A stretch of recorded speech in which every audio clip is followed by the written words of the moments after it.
Welcome in, everyone. Let's dive deep into the fate of John T. Almo.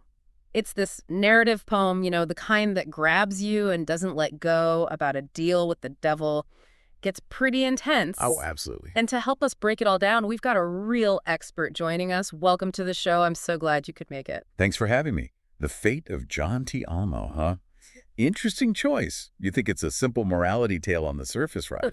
But trust me, there's a lot more going on A there. lot more going on. For those who haven't had the pleasure of reading this poem, could you set the scene for us? Sure. Picture this. John T. Almo staring death in the face. Rock bottom, right? That's when this, figure appears, shrouded in darkness and offers him a way out. Luxury, escape from death, the whole 9 yards. But it'll cost him his soul. Classic setup. What happens next is what makes this poem so gripping. Yeah, that's the big question, isn't it? Why would he make that deal? What does the poem tell us about John and his decision? Desperation. That's the key. He's not just afraid of dying. He's running from a life that, let's just say it wasn't exactly filled with good deeds. The chance for a do-over, it's too tempting to resist. The price, it's like he doesn't even see it. It's that classic Faustian bargain, isn't it? Trading your soul for worldly desires. Exactly. And this poem, it fits right into that tradition, but with a twist. In a lot of those stories, the devil is this cunning trickster, right? Here, though, it's almost like John's tricking himself. He's so busy running from his past, he can't see the true cost of what he's doing. Right. Makes you think. Why do we keep coming back to these stories, these deals with the devil? What is it about them that still resonates today? I think it's that little voice we all have inside, the one that wants to take the easy way out, instant gratification, even if it means sacrificing something bigger down the line. It's a cautionary tale, sure, but it's also a reflection of us, our anxieties, our desires. We've all been there. And this poem, it doesn't shy away from those consequences. Once John makes the deal, what happens? It's like watching a train wreck in slow motion. He gets everything he wanted. Wealth, women, the good life. But the poem makes it clear none of it lasts. It's all empty. Yeah, there's that line that keeps coming up, right? I could have been a good man. This idea did not fathom until it was too late. Like this constant reminder of what he's given up. Exactly.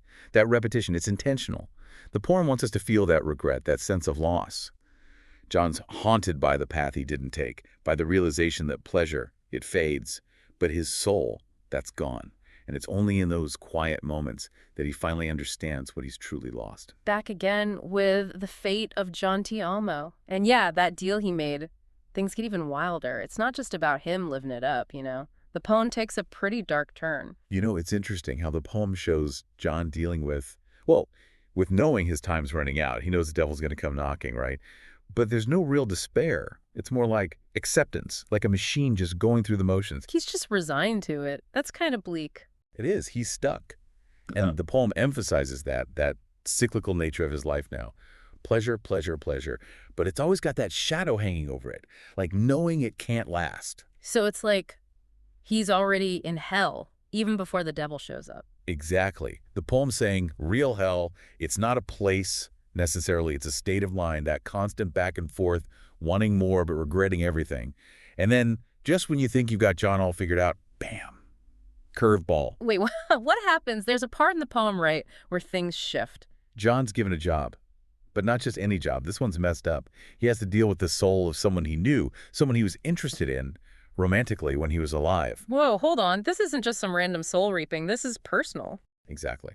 And this is where John starts to change. He hesitates. For the first time, we see that mask of indifference crack. The poem doesn't spell it out why this woman's soul affects him so much, but it's clear it makes him think about the bigger picture. It's not just about him anymore. His actions, they have consequences for other people. He's seeing past his own desires. And that's the core of this part of the poem. John, at war with himself, he's terrified of the devil, obviously, but something in him, it just recoils from taking this woman's soul. He's forced to look at who he was, who he is now.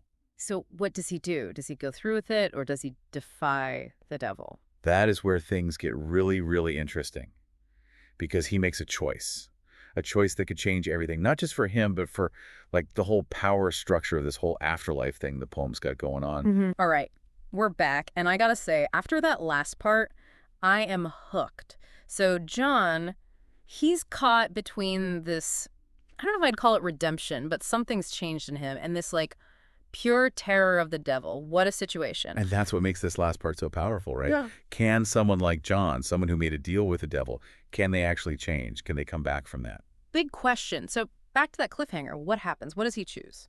He chooses defiance. He won't take the woman's soul.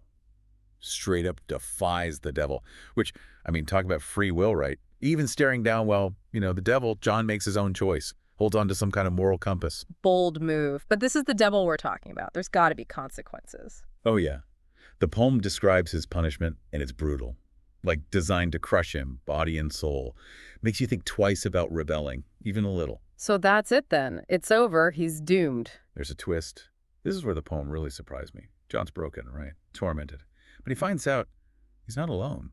He connects with the other souls, the ones who defied the devil too. So like misery loves company. More like finding strength in shared experience. And this bond, unlikely as it is, it sparks a rebellion.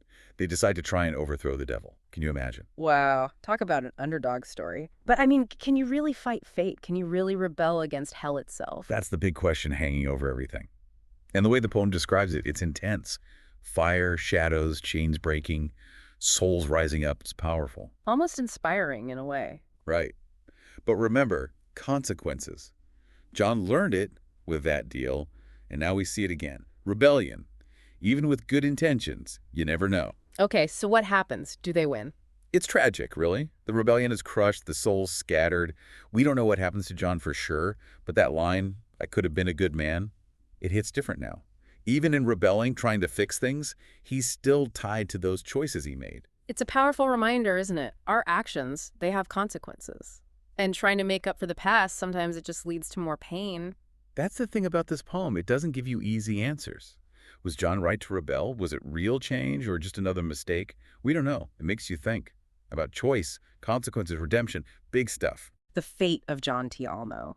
A deal with the devil, sure, but it's so much more, isn't it? It's about being human, about the choices we make and how they follow us. Absolutely. A huge thank you to our expert for being an expert and walking us through this amazing, kind of terrifying, but ultimately thought-provoking poem. And to everyone listening, we hope you've enjoyed this deep dive as much as we have. Keep those questions coming. And remember, sometimes the darkest stories have the most to teach us. Until next time.